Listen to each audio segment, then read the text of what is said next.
Hi everyone! Another day, another vlog! At dahil nga po malapit ng Kapaskuhan ay gagawa kami ng Christmas lantern. Gagamit nga lang po kami dito ng colored paper, color green and red, old folder na ginuhitan ng malaking bilog at may butas sa gitna, also scissors and glue. Dito nga po ay babakat ng mga bata ang kanilang kamay sa colored paper, gugupitin at ito ang gagamitin nilang pan-decorate sa kanilang lantern. Ang paggugupit nga po at pagkakapit ay makakatulong sa mga bata upang mag-improve ang kanilang fine motor skills.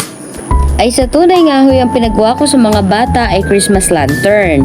Ay kaya lang ho ay maaalala ko wala nga pala akong sasabitan na rin mga lantern sa loob ng aking classroom. Kaya po naisipan ko ay gawin na lamang siyang Christmas tree gamit yung mga lanterns na kanilang nagawa. Ay kahit nga po hindi perpekto ang pagkakagawa ng ilan sa mga lanterns ay i-display pa din niya ni ma'am.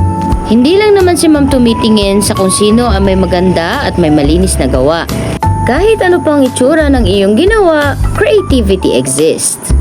Hindi naman kasi lahat ng bata ay may skill sa paggugupit at pagkakapit-kapit. Meron mga bata na hindi marunong maggupit pero magaling mag-drawing. Hindi marunong magdikit pero magaling magkulay. Dahil hindi naman lahat ng bata ay pare-pareho ng talento at ng kakayahan. Ang simpleng pagdi-display ng mga activity na pinaghirapan at ginawa ng mga bata ay nakakatulong upang ma-boost yung self-confidence nila, maging proud sa mga natatapos nilang activity, at ma-encourage sila na sa susunod ay mas gagandahan at gagalingan pa nila. At ito nga po ang natapos na Christmas tree ng aking grade 2 apricot students.